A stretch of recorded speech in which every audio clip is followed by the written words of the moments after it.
गुरु प्यारी सत्संग जी। मैं विनोद, जो लंदन इंग्लैंड में रहता हूँ और आवाज़ के माध्यम से आप सबसे जुड़ा हुआ हूँ। आज पूज्य मनीष साहब जी द्वारा लिखित ग्रंथ सच्चा संत या फ़कीर में फरमाए गए वचन आपकी सेवा में पेश करने जा रहा हूँ और उम्मीद करता हूँ कि सभी भाई बहन इन्हें गौर से सुनें और इन वचनों को अपने जीवन में उतारने की कोशिश करें। सो पेश हैं पूज्य मनीष साहब जी के वचन और आज कल से आगे। संतों का मंडल एक बागीचा है। पूज्य मनीष साहब जी अपनी ज़बान मुबारक से आज फरमाते हैं कि किसी भी वस्तु का असर एक दायरे तक ही सीमित रहता है। किसी अग्नि कुंड की तपश और जलाशय की शीतलता का असर अपने दायरे तक ही सीमित रहता है। इसी तरह प्रत्येक मनुष्य का अपना एक प्रकाश मंडल होता है और जो कि एक ख़ास दायरे तक अपना असर रखता है। सच्चे संत मालिक प्रेम के पुंज होते हैं। उनके रोम रोम से मालिक के प्रेम की वेव्स रोएं फूट फूट कर निकलती हैं, जिनकी महक आसपास के वायुमंडल को तरोताज़ा करती रहती हैं और उनके पास बैठे हुए लोगों में से कोई भी उनके प्रभाव से खाली नहीं रहता। कबीर साहब जी अपनी वाणी में इस बात को इस तरह बयान करते हैं, कबीर संगत साध की यूं गंधी की बास, जो कुछ गंधी दे नहीं तो भी बास सुबास। पूज्य मनीष साहब जी फरमाते हैं कि जब संत बोलते हैं या अपने हाथ या आँख की दृष्टि से इशारा करते हैं तो विशेष प्रकार की चेतन रोएं निकलकर उपस्थित लोगों पर प्रभाव डालती हैं, जिससे आत्मा को आत्मिक मंडल में चढ़ाई करने का खमीर सा मिलता है। आपने देखा या सुना होगा कि कई बार डॉक्टर टीबी या किसी और गंभीर रोग के मरीज को स्वास्थ्यप्रद स्थानों पर यानी कि पहाड़ों पर जाने के लिए भेजते हैं। वहाँ का हवा पानी उनकी तंदुरुस्ती सेहत को ठीक करने में काफ़ी मदद देता है। ठीक इसी तरह जिस व्यक्ति को मालिक से मिलने के लिए अपने दिल की सफाई की ज़रूरत है, उसको चाहिए कि सच्चे साधुओं की संगत में बैठना उठना स्वीकार कर ले। संतों की संगत में रूहानी तंदुरुस्ती की ताज़ा हवा चलती है और जिसको पाकर जीव आत्मिक तौर पर सजीव तथा स्वस्थ होने लगता है।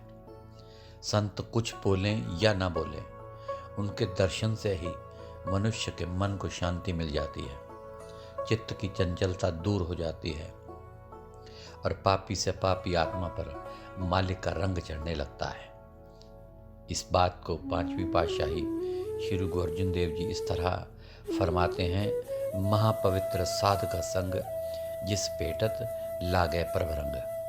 फरमाते हैं कि जन्मों जन्मों से हमारी आत्मा मालिक के प्रेम रूपी जल न मिलने के कारण सूखती ही जा रही है। संतों की संगत में उसे जीवन रूपी जल मिलता है और वह हरी भरी होकर फूट निकलती है और मनुष्य परम पदवी को प्राप्त कर लेता है। आगे पांचवी पातशाही फिर इस बात को आगे बयान करते हैं कि मेरे माधव जी सत्संगत मिले सो तरया, गुर प्रसाद परम पद पाया, सूखे काष्ठ हरया। और आगे इसी बात को कबीर साहब जी अपनी वाणी में इस तरह फरमाते हैं कि चंदन के पास रहने वाले वृक्ष, यहाँ तक कि ढाक पलास आदि भी चंदन की खुशबू के प्रभाव से खाली नहीं रहते और चंदन बन जाते हैं।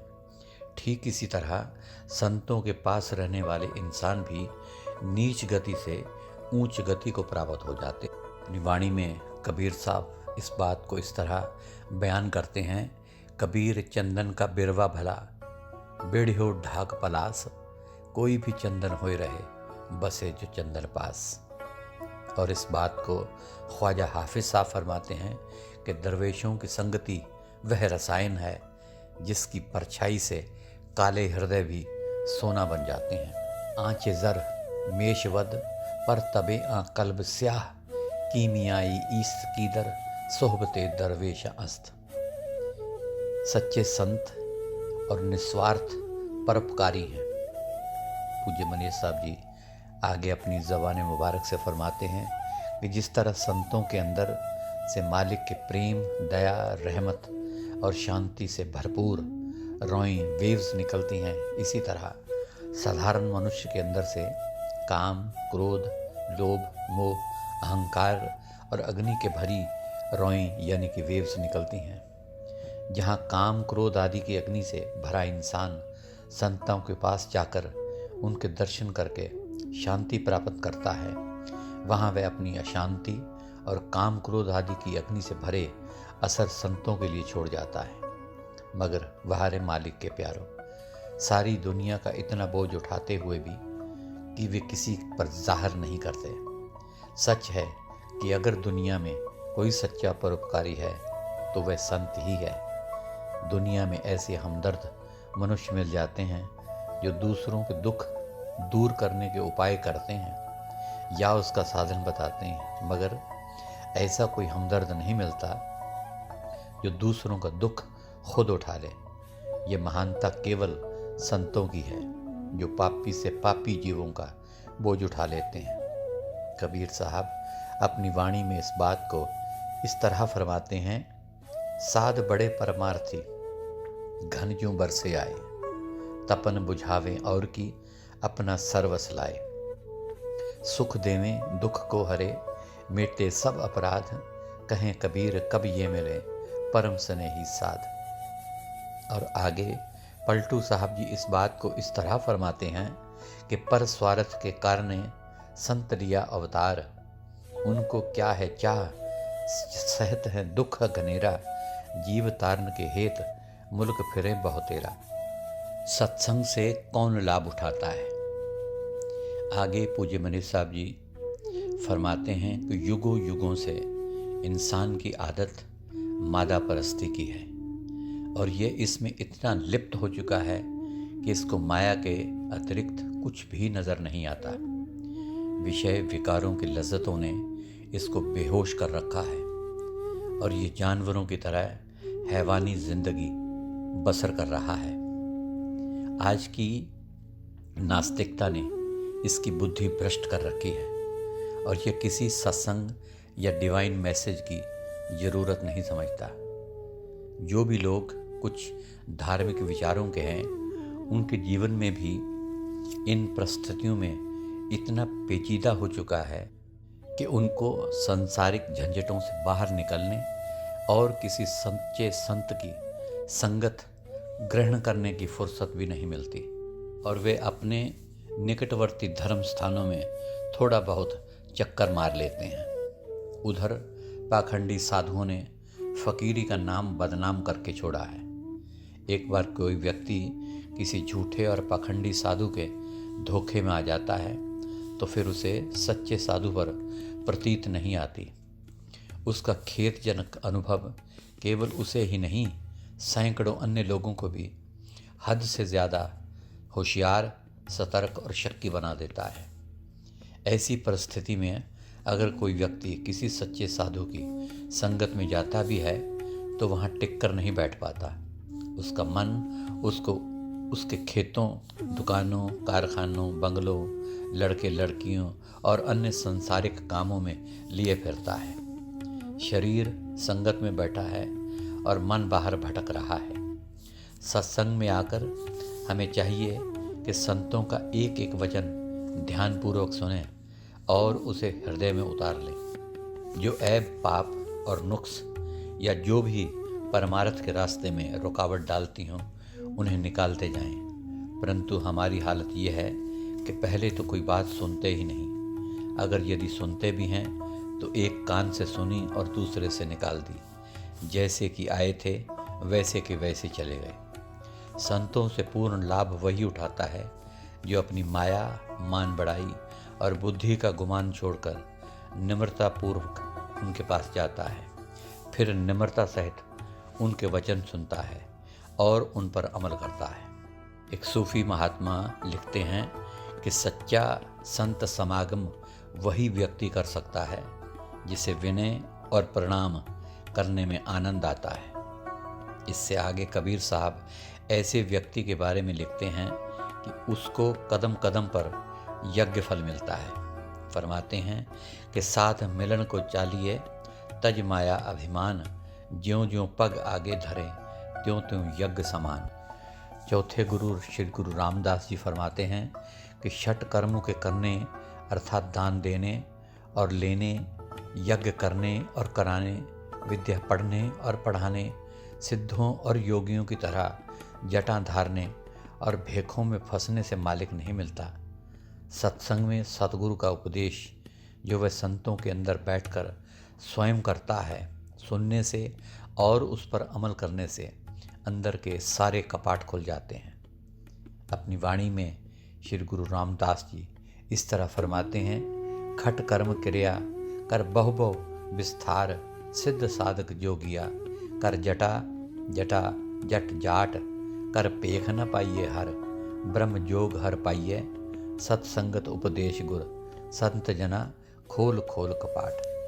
फिर आगे फरमाते हैं कि राम नाम अर्थात रमा हुआ नाम ही सब जग को तारने वाला है और उसकी सूझ सिर्फ और सिर्फ सत्संग में पड़ती है। फिर मालिक के आगे बेनती करते हैं कि ऐ मालिक, मुझे अपनी सत्संगत में ही रख। सत्संग करने से ही जीव उसमें समाने के योग्य बनता है। श्री गुरु रामदास जी इस बात को वाणी में इस तरह बयान करते हैं कि राम नाम सब जग का तारक, लग संगत नाम ध्यावोगे, नानक राख राख प्रभ तेरे, सत्संगत राख समावोगे। सत्संग के लिए अधिकारी की ज़रूरत। पूज्य मनीष साहब जी आगे अपनी ज़बान मुबारक से फरमाते हैं कि हज़रत हसन बसरी के सत्संग में बड़े बड़े व्यक्ति आते थे और काफ़ी भीड़ रहती थी, पर जिस दिन हज़रत रबिया बसरी न आती तो आप सत्संग न फरमाते। किसी ने इसका कारण पूछा कि एक महिला के नए आने से आप सत्संग क्यों बंद कर देते हैं। आपने जवाब दिया कि यह बात अधिकार प्रति है, सत्संग का कोई ग्राहक ही नहीं है। फिर किसी ने पूछा कि आपकी मजलिस में यानी कि आपके सत्संग में भीड़ भाड़ रहती है, क्या आपको इससे खुशी नहीं होती? तो आपने फरमाया नहीं, अगर कोई सच्चा जिज्ञासु भक्त या विरही आ जाता है तो अवश्य खुशी होती है। झूठों की भीड़ भाड़ में सच्चों का भी अकाज होता है। फिर किसी ने कहा कि हम क्या करें, हमारे तो दिल सोए हुए हैं, आपकी बात हमारे दिल पर असर नहीं करती। तो फरमाया कि तुम्हारे दिल मुर्दा हो चुके हैं। सोए हुए मनुष्य को तो हिलाकर जगाया जा सकता है, लेकिन मुर्दे को नहीं जगाया जा सकता। ऐसी हालत में हमें चाहिए कि हर रोज़ प्रति सच्चे संतों की संगति ग्रहण करने की कोशिश करें। रोज़ रोज़ उनकी संगत करने, उनके वचन सुनने व उनको ग्रहण करने से मन और माया के पर्दे उतर जाते हैं। जैसे रोज़ रोज़ खरसान पर चढ़ाते रहने से तलवार का जंग छूटता रहता है। इस बात को कबीर साहब जी अपनी वाणी में इस तरह फरमाते हैं, नित्य खरासान लोहा गुण छुटे, नित्य का गोष्ठ माया मुँह टूटे। ये ख़ास प्रेमियों जिन्होंने इस जीवन में कुछ प्राप्त किया है कि अनुभव में आई हुई बात है कि जब एक दिन साध संगत से दूर हो जाते हैं तो काम क्रोध लोभ मोह अहंकार के घेरे में आ जाते हैं। इनका प्रभाव बड़ा ही ज़बरदस्त है। अगर रोज़ रोज़ संतों की संगत न कर सकें तो सत्संगी आपस में मिलकर बैठें और गुरु चर्चा करें, सिमरन उठते बैठते करते रहें। जिनको ये नसीब ना हो तो वे दोनों समय मन को जरूर बिठाएं और चलते फिरते सिमरन करते रहें। साध संगत की जगह परमार्थ के ग्रंथ जिनमें सिमरन और भजन करने का उपदेश हो पढ़ते रहें और एकांत में बैठें। पलटू साहब जी लिखते हैं कि संतों की यह रहनी रही है, वे या तो गुरु चर्चा में रहते हैं या एकांत में जाकर भजन सिमरन करते रहते हैं। सांसारिक लोगों की संगति में उन्होंने लेश मात्र भी समय नष्ट नहीं किया है। क्या लिखते हैं कि तू चर्चा माही कि तू रहे एकांत, ऐसी रहनी जो रहे पलटू सोई संत।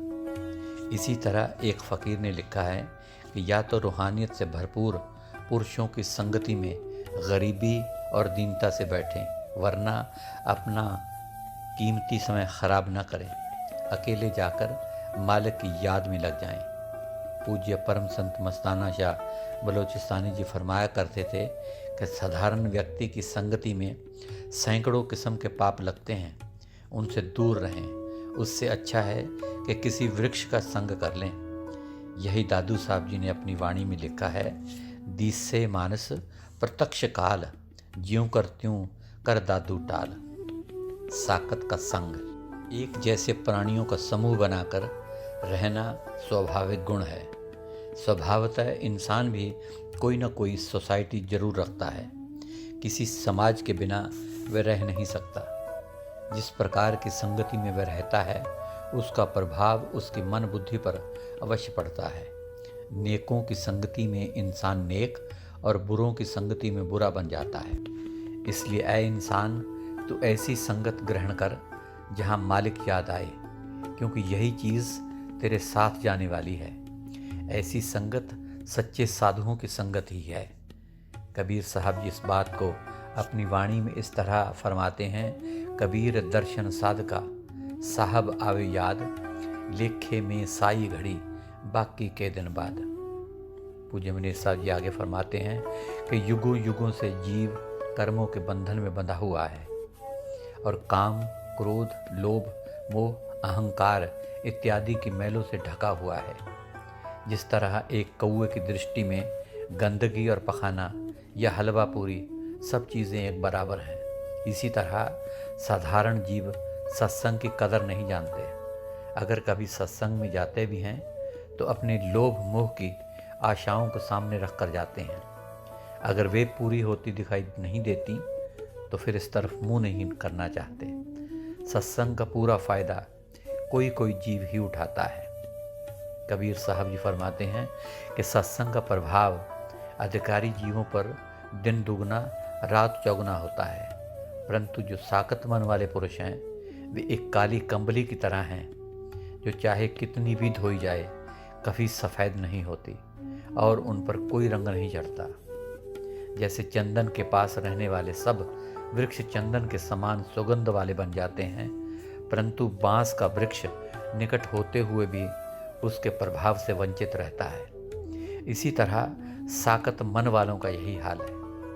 अपनी वाणी में कबीर साहब जी इस बात को इस तरह बयान करते हैं, कबीर संगत साधका दिन दिन दूना हेत, साकत कारी कांबरी धोए हेत न सेत। कबीर बांस बढ़ाई बूढ़िया, एवं मत डूब है कोई, चंदन के निकट बसे बांस सुगंध न होई। इसलिए वे सच्चे प्रेमियों को उपदेश करते हैं कि वे ऐसे साकत लोगों से परहेज करें। सच्चे साधु और संतों की संगत में रहते हुए जौ की भूसी खाकर गुजारा कर लें, परंतु ऐसे लोगों से दूर रहें। संतों के साथ टूटी फूटी झोपड़ी में रहकर जिंदगी के दिन गुजार लें, परंतु उन महलों के जहाँ साकतों का संग मिले निकट न फटकें। कबीर साहब जी अपनी वाणी में इस बात को इस तरह फरमाते हैं कि कबीर साधु संगत रहो जौ की भूसी खाओ, होनहार सो होए साकत संग न जाओ। फिर आगे फरमाते हैं, कबीर संतन की झुगिया भली, भट्ट कुसत्ती गाओ, आग लगो तह धौल हो, यह नाही हर के नाव। अक्सर देखा गया है कि दुनियादार परमार्थी जीवों के काम में हर प्रकार से विघ्न डालने की कोशिश करते हैं और उन्हें परमार्थ की कमाई से रोकना चाहते हैं। इसलिए कबीर साहब फरमाते हैं कि जब तुम किसी सच्चे साधु या संत की संगत में जाने का इरादा करो तो पीछे कदम न रखो और कभी किसी साकत को साथ ले जाने की कोशिश ना करो। ऐसा ना हो कि वह किसी प्रकार की रुकावट डाले और तुम्हें भी रोके। साकत पुरुष काले बर्तन की भांति है, जिसके छूट जाने मात्र से ही दाग लग जाता है। कबीर साहब जी अपनी वाणी में इस बात को इस तरह फरमाते हैं कि कबीर साधु को मिलने जाइए, साथ न लीजिए कोई, पाछे पाँव न दीजिए, आगे होए सो होए। फिर आगे फरमाते हैं, कबीर साकत संग न कीजिए, दूर हो जाइए भाग, बासन कारो परसिए तो कुछ लागे दाग। आगे श्री नामदेव जी साकत व्यक्तियों को देखना भी नहीं चाहते। आगे फरमाते हैं कि जो लोग सतगुरु को याद नहीं करते कि मैं उनके दर्शन भी नहीं करना चाहता। जिनके दिल में द्वेष है वे लोग पशु के समान हैं। भगत नामदेव जी अपनी वाणी में इस बात को इस तरह फरमाते हैं कि जो न भजनते नारायणा तिनका मैं न करूं दर्शना। जिनके भीतर है अंतरा जैसे पशु तैसे ओह नरा। सो गुरु प्यारी साध संगत जी, आज के लिए इतना ही।